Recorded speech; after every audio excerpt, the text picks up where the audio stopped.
여러분 안녕하십니까? 오늘도 복되고 즐거운 또 유익한 성경 공부 시간입니다.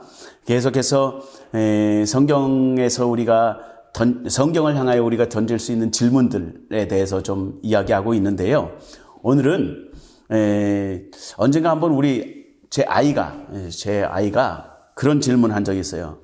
아빠, 그 재능하고 은사하고는 다른 거야? 이렇게 물어본 적이 있었습니다. 그래서 제가 이제 설명을 해줬던 적이 있었는데, 그 재능과 은사, 그러니까 영어로 얘기를 하면 talent하고 gift라는 말로 이렇게 성경이 기록하고 있는데, 재능과 은사가 다른 것인가에 대해서 좀 말씀을 드리고자 합니다.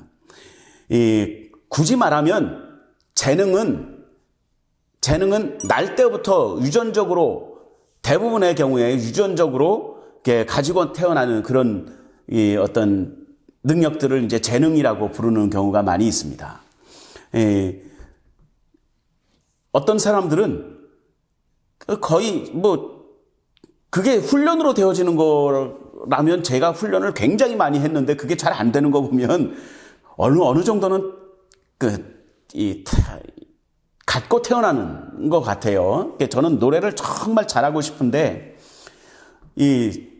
제 울림판이 이렇게 가슴에서 목 요쯤에 있어가지고 노래를 잘하기가 참 힘든 그런 목소리를 가지고 있다고 합니다. 원래 노래를 잘하려면요, 콧소리 많이 내는 사람들 있죠. 그 사람들이 이제 노래를 잘하기가 쉬운 거죠. 이렇게 소리가 여기 이렇게 이 광대 쪽하고 이게 코에 딱 붙어서 앙앙앙 이런 소리 내는 사람들이 그 노래를 잘한다고 합니다. 이제 전문가들이 그러는 거예요. 아무튼 간에 노래를 잘한다든지 한번 듣기만 하면 그 악보를 이렇게 쓸 수 있다든지 이런 것들은 대부분 이렇게 갖고 태어나는 능력이다라는 생각을 할 때가 많이 있습니다. 글씨를 잘 쓴다든지 저는 정말 어렸을 때 저희 어머니가 이제 일찍 돌아가셨는데, 지금도 어머니에 대해서 생각하면 글씨 못 쓴다고 맨날 혼났던 기억밖에 없어요. 그러니까 글씨를 너무 못 씁니다, 제가. 아무튼 글씨도 그렇고, 아무튼 간에 재능은 그런 것들이에요. 낳으면서 유전적으로 아니면 내가 후천적으로라도 내가 막 노력을 해서 열심히 훈련을 해서 가지게 되는 그런 것들이 이제 재능이고요. 은사는 하나님이, 성령님이 우리에게 주시는 것을 우리는 은사라고 규정합니다.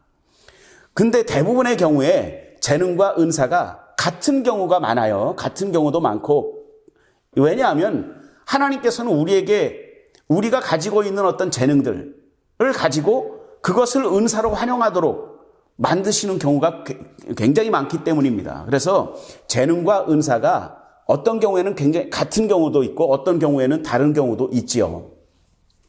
은사와 재능의 근본적인 차이는, 재능은 나를 즐겁게 하는 것입니다.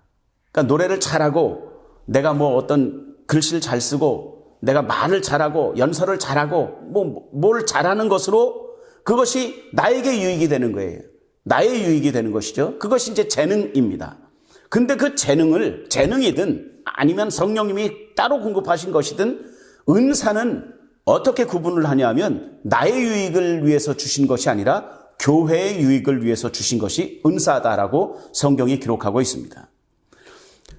성령께서 우리에게 은사를 주시는데, 성경에서 고린도전서 12장 11절의 말씀을 보면 성령께서는 성령이 원하시는 대로 우리에게 은사를 주신다라고 얘기합니다. 내가 원하는 은사를 주시는 게 아니고요, 성령이 원하시는 은사를 저희에게 공급해 주시는 겁니다. 대부분의 경우에 근데 제가 가지고 태어난 재능과 성령님이 우리에게 주시는 은사가 맞아떨어질 때가 굉장히 많고요. 또 다른 어떤 영적인 은사들, 방언을 말한다든지 능력 행함의 은사라든지 병 고치는 은사라든지 이런 은사들은 또 성령께서 우리에게 나중에 공급하시는 그런 은사일 수 있습니다.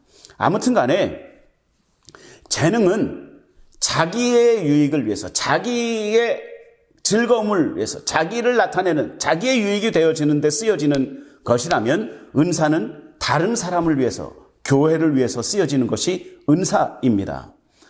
그러니까 그 은사는 각 사람에게 다르게 주어지는데요. 그 모든 은사가 다 중요한 것입니다. 제가 그 인천에 있는 교회에서 그 청년들을 담당하다 보니까 이 청년들이 그러니까 이제 서로 이렇게 약간 시기하고 뭐 이렇게 어떤 때는 서로 다투고 그런 때가 있는데 뭐냐 하면 그 은사에 대한 부러움 때문이에요. 어떤 친구들은 막 앞에 나와서 마이크 잡고 막 노래를 잘하니까 막 찬양을 하고 막 그러는데 어떤 친구들은 그 시간에 바깥에서 막 이렇게 청소해야 되고 뭐 이런 일들을 하는 청년들이 있었거든요. 뭔가를 섬기는 일들을 하고. 그러니까 은연중에 나도 저렇게 조명받고 스포트라이트를 받으면서 저렇게 하는 은사를 가졌으면 좋겠다라는 부러움들이 있는데 그것들이 이제 시기가 되고 막 이런 경우도 있었어요. 여러분, 은사는 하나님이 주시는 것이기 때문에 그가 어떤 어떤 더 나은 은사, 더 좋은 은사라는 것은 없습니다. 다 중요한 은사인 거예요. 이게 성경에 보면 로마서의 말씀에도 그렇고 고린도전서의 말씀에도 그렇고 그 모든 우리의 이게 육신의 장기들이 다 똑같은 일을 하는 것이 아니라 다 다른 일들을 하잖아요. 심장은 심장의 일을 하고 위는 위의 일을 하고 간은 간의 일을 하고 창자는 창자의 일을 하고 뭐 이런 것처럼 그렇다고 해서 어떤 장기는 덜 중요하고 어떤 장기는 더 중요하고 이런 것이 아니지 않습니까? 다 똑같이 중요한 장기입니다. 마찬가지예요. 그것이 다 모여서 한 몸을 이루는 것처럼 모든 은사들은 다 중요한 은사라는 것을 기억해야 된다는 것이죠. 그리고 아까 말씀드렸듯이 재능은 자기의 유익이 될 수 있지만 은사는 철저하게 교회를 위하여야 됩니다. 교회를 위한 것이 되어야 됩니다. 은사는 철저히 다른 사람들을 위한 것이어야 됩니다. 그러니까 생각해 봐서 내가 이 은사를 지금 만약에 내가 은사를 활용하고 있는데 은사를 정말 교회를 위하여 사용하고 있는가라는 것이 나에게 진단이 되어져야 된다는 것이죠. 은사를 받은 사람들은 항상 그것에 민감해야 합니다. 내가 정말 이 은사를 가지고 나를 드러내고 있나? 아니면 이 은사를 가지고 교회를 섬기고 있나? 이것을 꼭 확인해야 한다는 것입니다. 그리고 은사는 중요한 것이 질서 있게 활용을 해야 된다는 거죠. 질서 있게 사용을 해야 된다는 거예요. 여러분, 고린도전서 12장부터 14장까지가 은사에 대한 얘기들을 나누고 있는데, 이야기를 하고 있는데, 12장과 14장 사이에 어떤 장이 있냐면 고린도전서 13장, 그 유명한 사랑장이라는 그 고린도전서 13장이 있어요. 그것은 무엇이냐면 모든 은사는 하나님께로부터 오는 은사는 사랑의 마음으로 섬기고자 하는 마음으로 활용을 해야 된다라는 것이 성경이 가르치고 있는 은사론입니다. 그러니까 여러분, 재능과 은사는 차이가 분명히 있습니다. 분명히 있지만 어떤 때는 재능과 은사가 같이 나타나는 때도 있고 별개인 경우도 있지만 중요한 것은 은사는 분명히 교회를 위한 것이어야 되고 다른 사람을 섬기는 데 사용되어져야 되는 것이다 라는 것은 꼭 기억하시기 바랍니다. 오늘 여기까지 하도록 하겠습니다.